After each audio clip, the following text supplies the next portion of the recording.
નમસ્તે મિત્રો, તમારું સ્વાગત છે અમારી યુટ્યુબ ચેનલ જનવાદ ન્યૂઝમાં। મિત્રો, મહત્વના સમાચાર હાલમાં મળી રહ્યા છે કે બંગાળની ખાડીમાંથી એક વાવાઝોડું સક્રિય થવાનું છે અને જેને લઈને ગુજરાત પર મોસમનો ટ્રિપલ અટેક જોવા મળશે।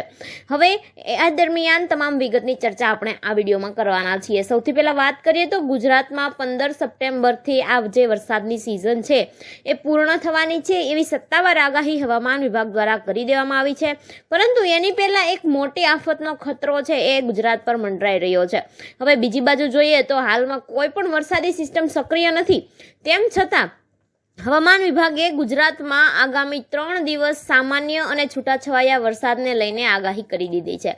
મિત્રો, આ આગાહી મુજબ આગામી 2 દિવસ સૌરાષ્ટ્ર અને ઉત્તર ગુજરાતના જે વિસ્તારો છે ત્યાં સામાન્ય વરસાદ પડી શકે છે, જ્યારે રાજકોટ, અમરેલી, બોટાદ, ભાવનગર, આણંદ, ખેડા, અરવલ્લી, મહીસાગર, પંચમહાલ તથા જે છોટાઉદેપુર છે આ તમામ જિલ્લાઓમાં મધ્યથી ભારે વરસાદ કરવાની આગાહી હવામાન વિભાગ દ્વારા કરવામાં આવી છે। મિત્રો, અંબાલાલ પટેલની આગાહી જોઈએ તો એમના જણાવ્યા અનુસાર બંગાળની ખાડીમાં વાવાઝોડાના ટ્રિપલ અટેકની ખતરાની સંભાવના હાલમાં જોવા મળી રહી છે।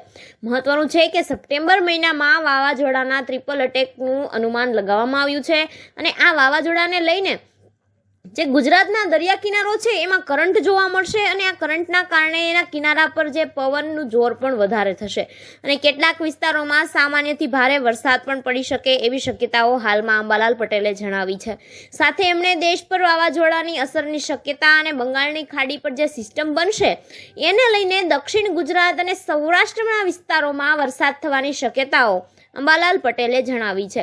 મહત્વનું છે કે 6 થી 8 ડિસેમ્બર સુધી આ વાવાઝોડું છે એ ખાડીમાં સક્રિય થશે અને 12 થી 17 સપ્ટેમ્બરમાં બંગાળની ખાડીમાં આ સિસ્ટમ સક્રિય બની જશે અને જેને લઈને દક્ષિણ ગુજરાત અને સૌરાષ્ટ્રમાં વરસાદ શરૂ થઈ જશે। ઓક્ટોબર મહિનાના વાત કરીએ તો ઓક્ટોબર મહિનાની દરમિયાન નાના મોટા ચક્રવાત છે એ ચક્રવાતમાં પરિવર્તન થશે અને આ દરમિયાન જે અરબી સમુદ્રમાં પણ હળવા લો પ્રેશર બની શકે છે અને જેને લઈને ગુજરાતના કેટલાક વિસ્તારોમાં ભારે વરસાદની અસર પણ થઈ શકે છે। મિત્રો, મહત્વનું છે કે અંબાલાલ પટેલે જણાવ્યું છે કે આ સિવાય 13મી સપ્ટેમ્બરથી લઈને ઓક્ટોબર સુધી ભયંકર ગરમી પણ થવાની છે। એક બાજુ તો વાવાઝોડાનો ખતરો, બીજી બાજુ આ ગરમી અને એક ત્રીજી સિસ્ટમ જે લોકલ સિસ્ટમ સક્રિય થશે એને લઈને ગુજરાતમાં મોસમનો ટ્રિપલ અટેક જોવા મળશે। એક તો પેલું વાવાઝોડું, બીજું ગરમી અને આ લોકલ સિસ્ટમ, આ 3 સિસ્ટમ એક હારે ભેગી થતા ગુજરાતમાં મોસમનો એક ટ્રિપલ અટેક જોવા મળશે। આ તમામ વિગત છે એ અંબાલાલ પટેલ દ્વારા જણાવવામાં આવી છે। વિડીયો ગમ્યો હોય તો લાઈક કરો, કમેન્ટ કરો, શેર કરો અને જનવાદ ન્યૂઝ ઉપર જો પહેલી વાર આવ્યા હોય તો જરૂરથી સબસ્ક્રાઇબ કરો। Thank you.